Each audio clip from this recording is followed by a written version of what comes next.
Franklin County Consortium for Good Government hosted the Candidate and Issues Forum at the King Avenue United Methodist Church.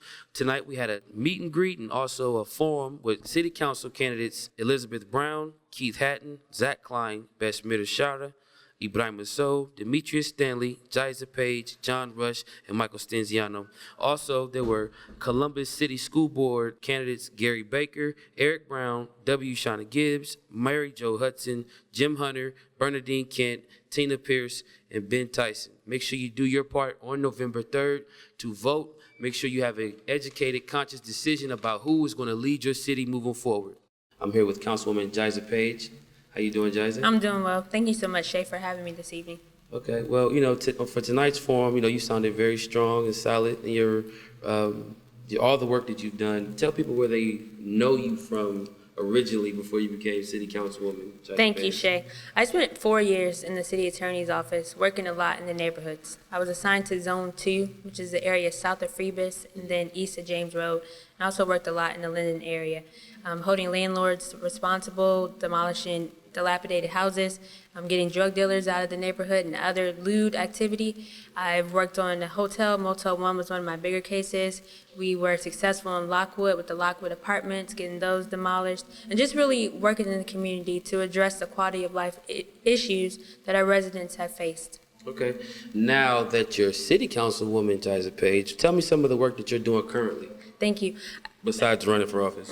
Yes, and actually working a lot with you and, just giving me ideas. I had the page-by-page summer reading initiative, which was amazing. We had over 300 kids across the city apply to be a part of the program. We had 2 winning groups that were over about 30 kids each group, and they read an average of 849 minutes, just over a little over 3 weeks. I've also had the opportunity to open 2 pools in areas where, those kids haven't seen such amenities, and it was just amazing to see the smiles on those kids' faces, to open sections of parks that they could reuse, and it's like having a mini Zumbizi Bay on Atchison and on Woodrow, and to me that's really important, especially in our neighborhoods that haven't experienced a lot of that growth, and you have kids who may not have role models at home. We don't know what their home life is like, but to be able to come outside and to see that the city cares about them is just dear to my heart, and I want to continue to move in that fashion if I'm elected in November.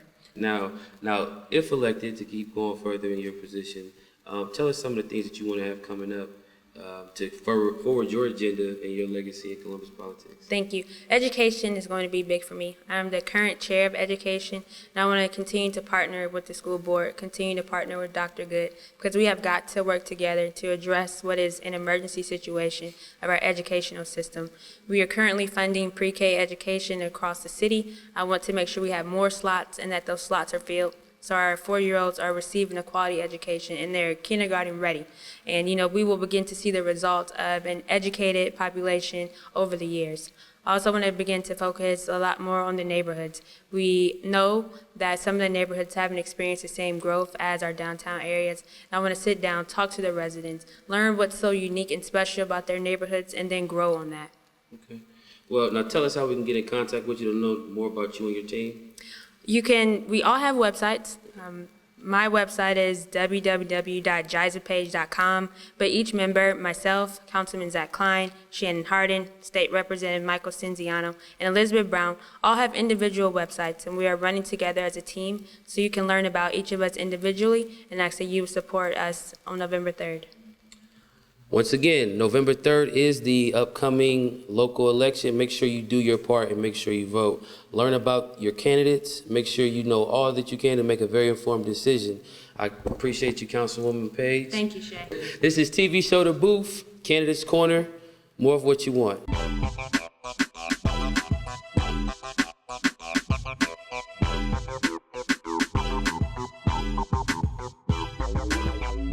Here with State Representative Michael Stinziano, who is currently running for Columbus City Council.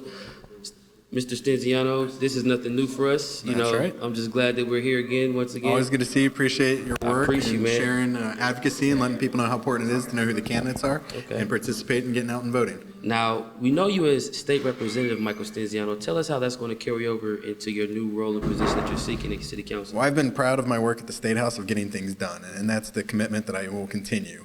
I'm there to be out in your neighborhood, to meet with you, learn your issues, and then go back and advocate on your behalf at City Hall. And so that's what I do. I hold weekly community forums. My phone number is always available. I want you to engage me, let me know what ideas you have, and then I will take those to City Hall and be your voice. Okay. Now tell us what is your, now that you're currently on there, what committee are you on? I serve on 3 committees in the State House: Insurance, Judiciary, where I'm the ranking member, and Public Utilities. Okay. I think I've got a lot of experience. Whatever committee I ultimately get on, I'm going to wait and see who gets elected. I'm going to make it the best committee it's ever been. Work hard and really look for innovation, ways we can save money for taxpayers, but also again being that voice for the citizens of Columbus. Now, I'm a fan of your work, for the work you've done on making voting rights a lot more accessible. I think I remember introducing, and when we first met, you were introducing the legislation to register online, which I thought was very helpful during the times that voting rights were being under attack. Tell us how that's coming along. So online voter registration has been around the legislature about 3 terms since I've been there. It looks like there may be light at the end of the tunnel. Secretary of State Houston worked well with the Senate, got a bipartisan vote. It's now sitting in the House. I was just talking to some of the staff in the Secretary of State's office, and they think we'll get it done before December 31st. So while we won't get a chance to take advantage of it this election, for the presidential primary, I'm hoping it'll be in place. It's a game changer in terms of making it more accessible. It removes human error out of filling out forms and sending it in and having it typed in. We can do it immediately, and it's that kind of innovation that I think is important for government to use technology and improve our systems. Okay, now answer me this. What are you doing on November 4th? Spending some time with my family and start hopefully transitioning from the State House, looking at what ideas can come to City Hall, and really enjoying and celebrating with my team. I've been very proud to be able to run with a strong group. Councilmember Klein, Councilman Harden, Councilwoman Page, and Elizabeth Brown and I have been out getting to know each other better, talking about ideas, and really looking forward to writing those next chapters for the City of Columbus. And so that begins the minute the polls close, and we know who's going to be serving on council. Always a pleasure, Mike. I'm not going to hold Appreciate you long. you guys taking time. Yeah. Best of luck to you on November 3rd. Thank you. Like I said earlier, make sure you do your part and vote on November 3rd.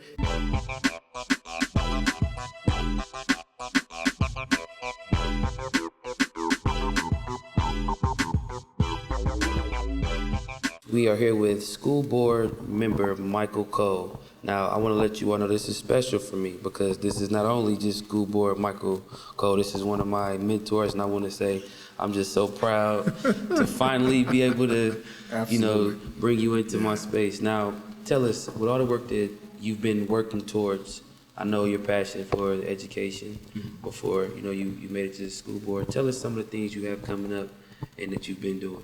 Well, for the past 20 months, the school board itself has been focused on a considerable number of activities. One is that one of the comments that was reflected in this forum tonight focused on developing trust, rebuilding trust in the district. We initiated a listening tour. We called it Moving Forward, Dreaming Big 2020. And we had the opportunity to, online, in public forums, in any number of mediums, communicate with as many as 535 families and students throughout the district, where we convene dialogue around what is it we need to do and what is it we want to dream towards becoming in 2020 as a school district. It was a successful forum. I'm hoping that we can continue that moving forward in years to come. I've taken over leadership at the J. Ashburn Junior Youth Center, a place that I'm extraordinarily proud of. I've stepped in the big shoes of Keith Neal, who used to run that facility. We're doing a number of great things there with our after-school programming. There's some other things looming on the forefront in terms of partnerships. But we've been able to increase student achievement there. All of my third graders passed the third grade reading guarantee. All of them passed that test and advanced on to the fourth grade. That's the narrative of our students on the hilltop. In one of Columbus's so-called worst neighborhoods, we have kids who are performing at or beyond their academic level. So I'm just excited about being a part of the narrative here in this city that is hopefully for the better, shaping the future with, you know, wonderful young people who are going to grow up and do great things and then take care of people like you and I. Now, of course, you know, this is a new day, let's just say, for the Columbus School Board. You know, long the days of what we all know it used to be. Tell us moving, you know, I know what to listen to. I remember one time you told me how it was important to just listen. Tell me some of the feedback that you got back from some of your constituency on your listening tour. Shut up and listen, number one. Number two, how do we make our school buildings more friendly? How do we make our school buildings more accommodating to community needs and interests? How do we develop career pathways for young people that are relevant, that are timely? So that's just to name a few of the myriad statements that came out from the community. Now, was it what you expected? Yes, and in a lot of ways there was some learning experience. There was opportunity, you know, in our role as school board or elected leaders, period, whether it's an election year or not, it's really incumbent of us to share wisdom with the electorate. We got to share wisdom, the wisdom of us being in this space and making these types of very tough decisions. And leadership, it's really important for us to really guide and help the public understand what it means to sit in this seat, and then what it means to make the decision, and then what the impacts of those decisions really are when they don't know, when for them it's nothing more than anecdote. We did policy revision in the district. We moved from a policy governance model to what we have now as a bylaw model. And I think it's something that we did a very deep dive on. The community is aware of it. A lot of what they've mentioned in the listening tour was relative to what are you doing with policy about, you know, discipline? What are you doing with policy on any number of issues in the district? So I think that was, a few might have been the surprise factor, but the other piece was that we got an opportunity to at least make the community a little wiser about what it is we're doing. Okay. Now, when you speak on policy, one thing that the Minority Film Coalition has put together is the Count Me In campaign, which stands for the battle of inclusion to be counted as equals in the policy-making process that governs our lives. So, you know, we don't get a lot of talk about policy, and like you're one of the very few leaders I've heard mention that, because that's the one thing that pushes us forward. You know, so elected officials are public policy makers. This is where the rubber hits the road for us. Whether we're executive leaders like a mayor or a governor, or whether we're legislative leaders, we impact policy, we shape it, we give scope and impact to it. So it's absolutely critical that people know the nature of the work that your elected leaders do, so that you understand where to ask the right questions, where to get the right information, and then where to take the responsible move above and beyond voting, to act on behalf of your interests and those like you.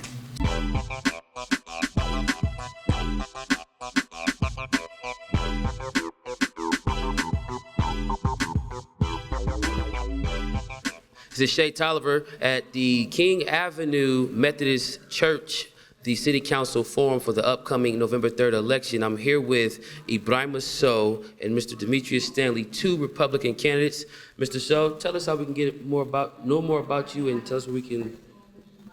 Right. Well, my name is Ibrahima Sow, the candidate for Columbus City Council, and our website is www.votesow2015.com. Also, follow us on Twitter at VoteSow2015 and our Facebook page, Ibrahima Sow for Columbus City Council. Mr. Stanley? You can find me on Facebook, which I spend a lot of time talking. I actually communicate with the people on my Facebook page. It's Demetrius Stanley, but that's Dimitrious, Stanley, Stanley, and StanleyForColumbus.com. Okay. Now, could you both give me briefly, tell us about your platform and how you plan to do things differently if elected on November 3rd? Right. Well, one thing that we're going to already do differently, both Demetrius and I, is be the first people to be elected on city council for a decade or over a decade now. So that's already something different. But what we're going to offer is a new perspective, something that's not been done before, focusing on the neglected neighborhoods, making sure that resource access is not just a rhetoric, but also a reality for a lot of people, especially black men in the city who live in the neglected neighborhoods but don't see a lot of opportunity. That's what we're going to be offering, and a lot of neighborhood investment. Okay, Mr. Steele? Man, for me, it's just to get City Hall straight. There's a lot of intimidation in the business community, and you have a high income tax, and you have a group of citizens, the 70% of people that don't want to go to college, doesn't graduate from college, or they don't have a desire to ever go. We've forgotten about that 70% of people, which if you look at the problems in the country right now, in the city, statewide, in the country, you have this gap. There are people that are poor that don't have to be, but they are because they don't have the skills for the jobs that are out there. So go to college. If you want to go to college, absolutely. But we need to pull back and focus on that group, because when you have infant mortality, you have drug abuse, you have crime, it's those people that we've neglected over the last 20 years that didn't get the skills that they needed because we were so focused on people going to college. That's what I want to bring to the table. But first and foremost, get City Hall straight, because we can't be leading by intimidation. That's just not how you lead. Okay. Now, one thing that hasn't gone on in the world or in America in the past, I say 20 years, and Demetrius, I'm glad you cleared that up, because, African Americans usually don't identify with the Republican Party. Tell us how that dynamic with two brothers now running for, Republican, how do you think that will change the perception on how, moving forward? Well, I want to let everybody know, Republican Party, all blacks voted Republican through the 60s and early 70s. Mm-hmm. And then there was a shift where the Democrats came in. And where it came in, it kind of changed was, welfare, handing things out. Mm-hmm. See, the problem with, I think, in my opinion, when people look at Republicans, we're business owners. So we make business decisions a lot. But we make business decisions to create other business owners. Mm-hmm. I don't want you to be an employee. I want to make you a business owner, but I'm going to allow you to fail or succeed. A lot of times when people are giving you things, you don't look to progress sometimes. And that's one of the things I have. That's one of the reasons why I'm a Republican. But I'm the foundation of what the Republican Party started with. Republicans fought for civil rights. Okay. Brown? Just two things: social responsibility and social accountability. It's two of those things that I take from the party a lot, that people are defined by both their character and what they're able to do and what they actually do with what they have. And we're able to, if policies are set right, that people have access to things, and how they use those tools to make themselves better, to make their families better, that's completely up to them. It's a personal choice. And we want to be able to make sure that people have a mindset that you have everything that you need in order to be a better person, in order to provide for your family. And currently we don't have that in the city, in most of our neighborhoods. And we want to be able to make sure that Republicanism resonates, that at the end of the day, it has everything to do with you. And if you have what you need, you will be able to do for yourself, for your family, and for your neighborhood, and for your city. And that is the Republican ideal of individualism developing into a wide scale of different things, like being a business owner, like making sure that you move your city in economically and impactful ways. And we want to be able to prove just the myths that already exist about the party, and we want to be able to make sure that we introduce a new meaning, a new definition to the party, so people are able to identify with the people with the party that they already have a lot in common with. Okay. Well, this is TV Show The Booth. I'm here with Ibrahim So and Buckeye Demetrius Stanley.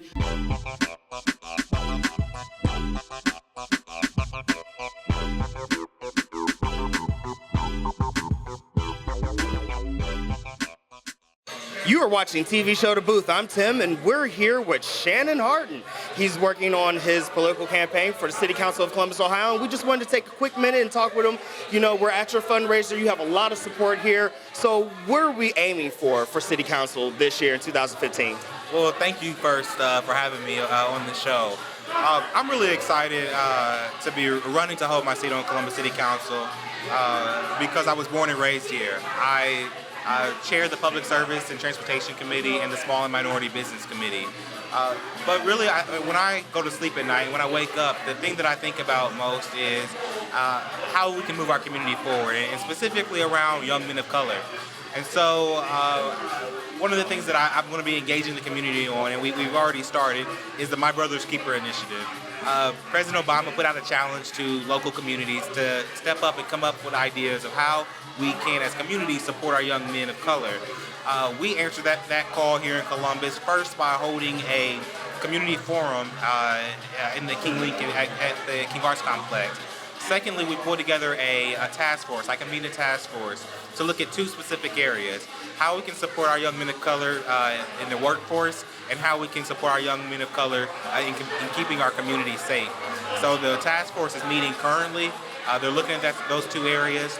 But the third and most important part of the My Brother's Keeper initiative, and really, again, this is my personal passion. So beyond this initiative, and this is my time on council will be focused on this, is these youth summits. So we held the first youth summit 2 weeks ago at North Linden High School. We had about 400 folks come out, youth come out. We have to hear from them. We can't come up with a solution for our young people without hearing from the young people that we're trying to help. So we're going to compile all this information, come up with a set of initiatives that the city can support with money. That's the key, with money. To support our young men of color. And the thing is that it's not just me. I am running with a great slate of candidates. Councilmember Jiza Page, Zach Klein, Michelle Mills, and Mike Stinziano all support our community, all support our young men of color. And I look forward to working with them after this election. Now, do me one favor. We spoke very briefly about what it's like being a local here in Columbus, Ohio, from Southfield. How do you feel representing your community from a city position, being that you are local to Southfield? Is there a big change in the light that's drawn on you now, previous to your current run in office? You know what? It's the greatest opportunity, really. I'm a young black man, and I'm actually the only African-American male on council, and so it comes with responsibility. It comes with responsibility to represent the community that produced me. I was born and raised here in Columbus. I live in Southfield, so I come to nice places like this during the day, but every night as I drive home, I'm driving back to Southfield. I had great opportunities. I was blessed to go to Columbus City Schools, a great school district. Columbus City Schools gets a bad rap a lot of the time. We have great teachers and great folks in there that are doing it. We need to continue to support them. So really, it's an honor for me to be in this position. It's an honor for me to serve my community. And really, and as much as important that I'm thinking about the community in which I come from, I know that it's not just about Southfield. It's about all of us coming together. I don't know about you, but I know who I'm supporting for city council. You are watching TV Show The Booth. More of what you want.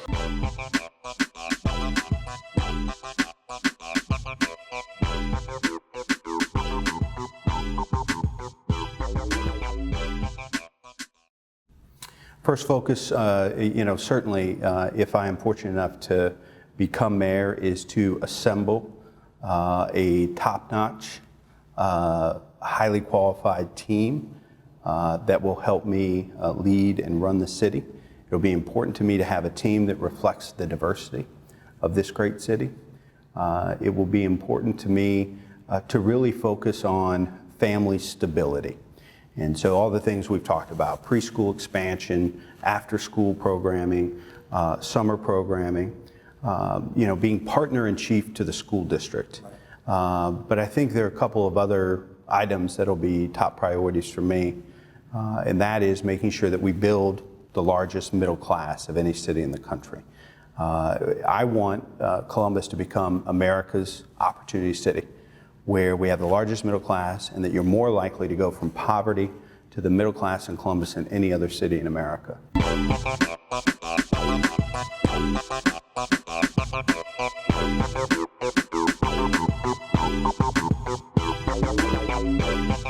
Right. Now, I know we sat down a little while ago just to talk about some of the things that you were, coming up when you had plans for the before the primary. Tell us what can you let out the bag, just about what you plan on covering, once you make it in office. I was asked one time what was some legacy that I would want to leave behind. I guess the legacy that I want to leave behind that I was able to help rebuild the middle class. We have the second in the country of income segregation, the largest, meaning people that have the most and the people that have the least. We are number 2 in the country in Columbus, Ohio, of the have and the have-nots. So I want to make sure that we're bringing back those type of jobs that are middle-class jobs. We have a lot of white-collar jobs. We don't have a lot of actual middle-class, kind of trade jobs, more of those industrial jobs. We just don't have a lot of them. Okay. So my goal is to make sure that I'm out there bringing them to Columbus. I see them going all over the state of Ohio. They don't seem to make it their way to Columbus. So part of the work that I have to do is get our workforce built up, address the school issue, because that's part of what's the problem with the workforce, and then make sure that I'm out there recruiting the jobs and bringing them to Columbus, not the region of Columbus. The region of Columbus is 11 counties. And it's great they say Columbus region, and they're being very successful, but unfortunately Columbus itself is not being that successful at times when it comes to those industrial jobs. And I'm not running for the region, I'm running for the mayor of Columbus.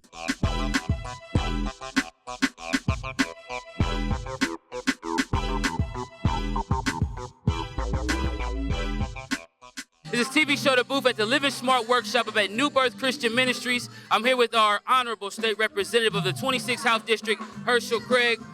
Representative Craig. Shay, good morning, and how are you? I'm good. It's always a pleasure when I see you, man. You know, nobody can not spot that smile when you're in the room, man. Well, thank you. I am blessed and I'm grateful. But thank you for the privilege of being with you this morning. Congratulations on your upcoming, upgrade from City Council now to the State House. Well, tell us about some of the things you got coming up in the General Assembly. Well, let me first of all say it was a great privilege and honor to serve on Columbus City Council. Okay.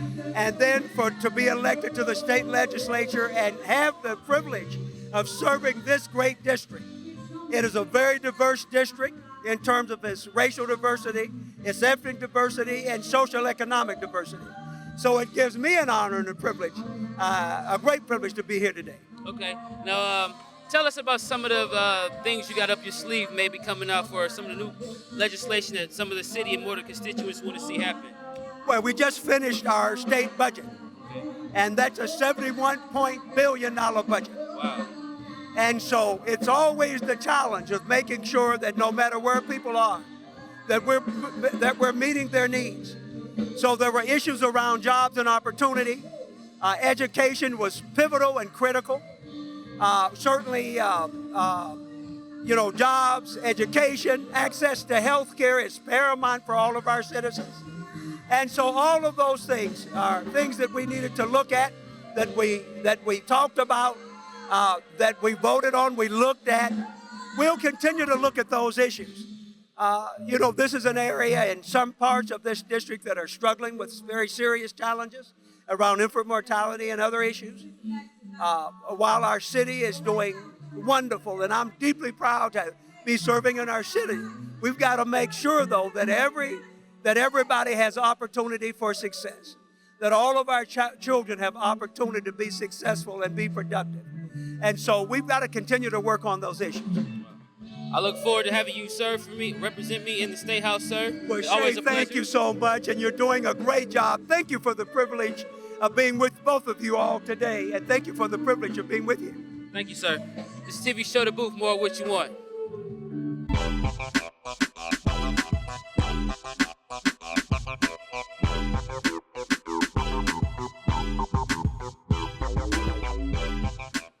This TV Show The Booth. We're up at New Birth Christian Ministries for the Living Smart Workshops. I'm here with Senator Charlita Tavares of the 15th Senate District. Senator, how are you today? Hi, I'm doing well, and thank you for inviting me today. Yes, ma'am. Yes, ma'am. Now, tell us what's going on in your district so we can be able to, promote some of what you're doing.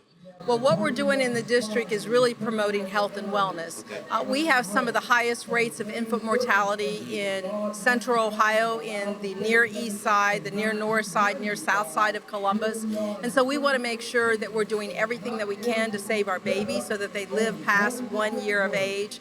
We also have wellness walks. We have the African American Male Wellness Walk that is coming up. We've got a number of organizations that are promoting health and wellness, nutrition, fresh fruits and vegetables. So we're trying to support all of the organizations, such as the one that we're at today, that is promoting health and wellness for our people. Okay. Now, with some of the things that are coming up along with the education, I know we have some third grade guarantee and some things like that. Those are some of I see a lot of your work is centered around kids, which is wonderful because that's a beautiful thing for a legislator to have a target for kids. So tell us about some of the focuses on trying to help more of our kids get through the third grade guarantee.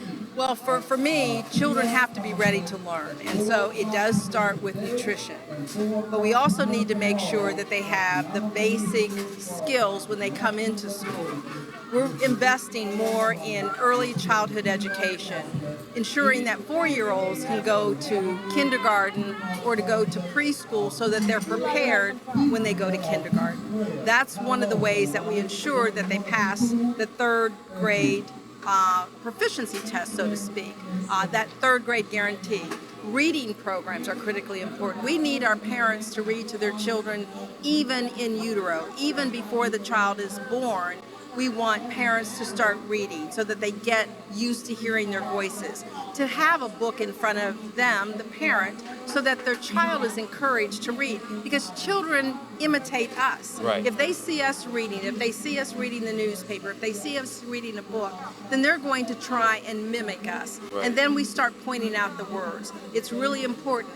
Having calming environments for children also help them to settle down when it's time to read, when it's time to learn. So having some calming music that will help settle the child down. Those are ways that adults can help their children, but more importantly, the rest of us who don't have children but want to support the children of our community, that we can help as well. Wow. Man, always a pleasure. You know, Thank you. our children's champion. She's not a politician, she's a champion for children. This is Senator Tavares. More for TV Show The Booth, more of what you want.